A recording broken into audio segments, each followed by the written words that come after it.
Hi and hello there, Aries! Welcome new subscribers. My name is Yan. Returning is Tambayers. Thank you sa inyong walang sawang love and support for me. At kung hindi niyo pa knows, mayroon pa tayo other channel. Link is down below sa ating description box. If interested, just click that link para kayo mapunta there. At araw-araw ay nag-upload tayo ng collective readings for all signs. Doon. At yun nga, no? Sa aking returning is Tambayers. Thank you sa inyong walang sawang love. And of course, okay, you can also bring your other loved ones right here, everybody. Okay? So yun nga 'no, cross-watchers dito ni Aries, welcome ka rin. May Aries placement sa natal/birth chart, welcome din kayo. Let's see kung sino 'tong kumo-connect sa inyo 'no, or ko-connect pa lang 'no. Is it a new or past? Yan 'no. So, no contact ang tatawag natin dito kasi, no contact if this is new, okay, possible na hindi mo pa siya nami-meet. But if it is a past 'no, yan, na maaari natin makuha yung laman ng kanyang thoughts. So, let us see. Archangel Michael, thank you so much, angel guides. Can we get messages right here for Aries? Who is this person connecting energetically? Okay, Aries, can you please show me?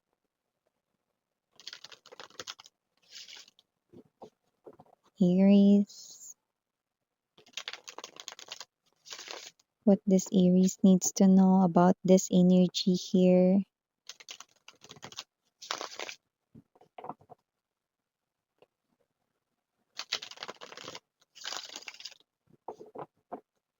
Okay, so cross-watchers ni Aries or may Aries placement sa natal/birth chart, welcome din kayo. Just take only what resonates.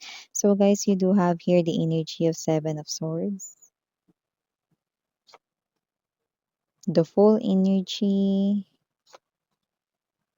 the Hangman, the World energy, Three of Coins. We also have here the Nine of Coins. Bottom of the deck for you, Aries, the Five of Swords in reverse. We have the Chariot. Okay, a lot of major arcanas right in here. You do have here 1, 2, 3, 4, 5 major arcanas.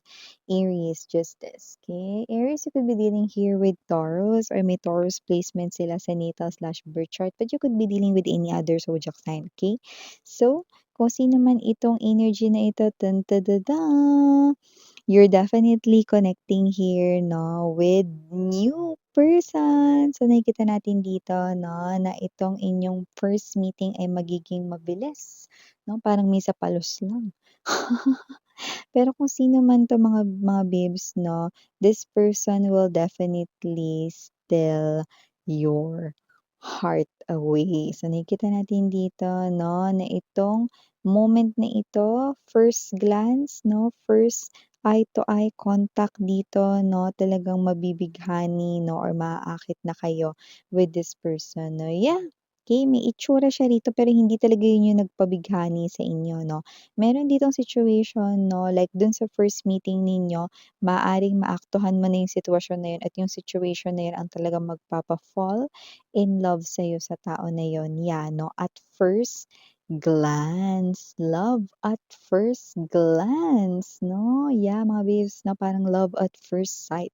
This person, Aries 'no, ay maaari rin na someone who's bubbly, cheerful 'no, and lively. Nakikita din natin 'no, na masayahin din siya 'no, joyful person. And nakikita rin natin na this person right here, ang dami niyang ideas, hindi siya nauubusan 'no. This person right here is also free-spirited and always on the go. Ibig sabihin ready siya rito 'no, for anything 'no. So, parang kahit na anong problema, kahit instantly dumating yung problema, kaya niya rin solusyonan yun instantly. Wow! So, whoever it is that you're dealing with 'no, I do see that this person right here is not someone who's talagang malayo yung age sa inyo, pero maaaring merong age difference pero hindi gano'n kalayo. I also do see that this person right here is someone 'no, coming from malayong lugar 'no, or physically far from you, the location and pertaining the location. Others, you could be meeting this person here 'no, through your work or through your job 'no, like possible na ma-meet mo siya sa negosyo mo kung negosyante ka naman, you're owning a small business or big business, okay? Basta nakikita natin dito that you could be meeting this person right here in terms of financial matters, 'no? So, nakikita rin natin dito that this person right here is someone 'no, na palagi siya naka-smile, palagi siya nakangiti 'no, and I think that is also one of the things na maka-capture niya ang heart mo. Aries 'no, nakikita ko rin dito yung energy, yung iba may specific ditong pinapakita, May energy dito 'no, na possible na pumagitna siya 'no, hindi dahil sa gusto niyang sumali 'no, dun sa away na yun or sa situation na yun, kundi nakikita ko ditong gusto niyang makatulong 'no. Parang nakita natin dito na sa kanya napunta yung spotlight 'no, like this is something here na parang mukhang random lang mangyayari 'no, pero it's a serendipity call, it's destiny calling you 'no, na ito yung maging first meeting mo with your destined person. Yeah, with the world card energy, I do see that this person right here is someone na makaka-start mo rito sa new chapter of your life, ano. Miss yan single ako, eh. Paano yun? Yeah, definitely. I'm actually sensing right here, no, single Aries then out there, no, with the Nine of Pentacles energy. No, if you feel like you're strong enough and this is you, no, you want love but you're not rushing into love, then definitely this reading is yours, no? Dahil nakikita natin dito, Aries, no, that your person is actually right at the corner lang. So nakikita natin dito, no, na yung taong ito, pwede mo siyang ma-meet anytime, puwede mamaya nga lang 'no, I'm seeing that this person right here is coming in fast with the Chariot card energy 'no. Nakikita natin dito 'no, na magiging rin talagang maganda ang inyong first na meeting. Teka lang, sabi mo miss yan kanina, yung first meeting namin saglit lang pero papansin ko siya, yes 'no, at hindi pa kayo din magkakaroon ng parang pagkakakilanlan 'no, okey? Mami-meet mo pa siya ulit 'no, pero yung first meeting ninyo pinakikita na rito 'no, like mabilis ito 'no, pero maka-captured niya agad yung inyong atensyon 'no. Pero yung iba talagang instantly mapo-fall talaga kayo agad sa kanya 'no. Yeah, na may gano'n ba miss 'yan? Oo 'no, dahil nakikita ko rito kayo mismo ang makaka-witness niyan 'no. Maaaring magtaka rin kayo, ay baka ito na yung sinasabi ni miss niyan, ito ba yung dapagkabog ng dibdib? Kinda thing 'no. No, it's more than that, okay?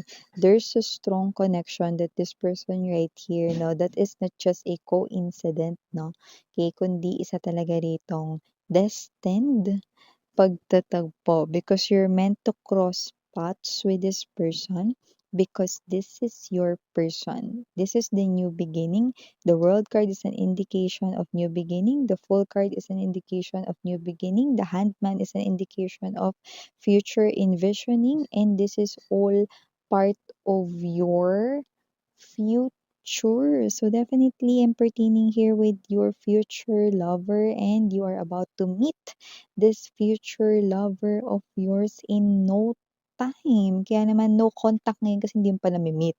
Pero 'pag na-meet mo na 'no, this is it pansit, 'di ba? Kaya naman nakikita natin dito that this person right here is someone 'no, na parang pagkausap mo siyang gaan-gaan lang, na parang problema mo biglang naglalaho 'no, kahit wala pa naman kang sinisimulang solusyon 'no, pero pagka nagsalita na siya parang feeling mo lahat gumagaan 'no. And yeah, I do see that this is something here 'no for the both of you. I'm seeing 2 daisies, you know. Two flowers dito 'no, ito yung inyo rito na energy 'no. I do see that you will definitely see this person here sa inyong future plans, okay. So nakikita ko dito this is fast moving, not because this is something here na magtatapos din agad, but because the delayed is finally over. Please watch the Taurus reading 'no, na meron tayo yesterday because I'm getting that very heavy, strong Taurus vibe. Doesn't have to be that you're dealing with Taurus lang 'no, but because puwedeng meron siyang Taurus na malakas sa natal or slash birth chart nitong taong destined for you. But it could be any zodiac sign 'no, pero maaari talagang mataas ang chance may Taurus siya sa birth chart niya, ano. So, maliban diyan, Aries, nakakita rin ako ng energy rito 'no, na posible rin na itong person na 'to 'no, is someone who's very, magaling makipag-communicate. I do pick up na makukuha niya rin agad-agad ang loob dito ng family at malalapit mong mga friends. So, nakikita natin dito 'no, na pagdating dito sa connection and foundation 'no, ng inyong relationship na wala tayong nakikitang nagiging problema sa mga tao sa paligid mo dahil mabilis nilang maa-accept itong person na ito 'no. Alam mo nakakaloka nga, eh, kasi parang magkaiba kayo rito, may mga differences kayo sa pag-uugali, sa beliefs, tradition, pero nakikita ko rito 'no na nagja-jive kayong dalawa in a very harmonious rhythm 'no. So nakikita natin dito na yung relationship ninyo is talagang nagiging maganda talaga 'no. Well, nakita ko kasi dito very mature din kasi 'tong person na ka-deal mo just like you, kaya nakikita natin dito na meron talagang balance with the Justice card energy. So whoever this energy is coming forth towards you, Aries, this is definitely the one. Yan, no? This love at first glance right here, no, is someone na talagang, yan talaga yung tao makakatitigan mo habang buhay. Okay? As long as you live here on earth, no? Siya na talaga, yung mga mata niya na yan, yung tititigan mo, no?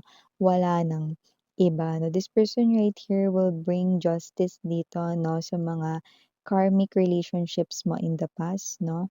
It's all over and done 'no. Siya rin yung indikasyon na tapos na lahat ng mga traumatic experiences mo sa love life mo. Aries, so for the initials right here, let's go. We have here letter M, nandito rin ang letter R, mawawala ba ang letter I, nandito rin ang letter T. We also have here letter J, nandito rin ang letter H. We have here letter N, and last but not the least, we have here the letter L. So yeah, these are all the messages we've got right here for you, Aries. Thank you so much for your time here, babe. And again, I'm Yuriana Ani for the girls and Yana Duna for the boys. Sarang hey all of and light. And you.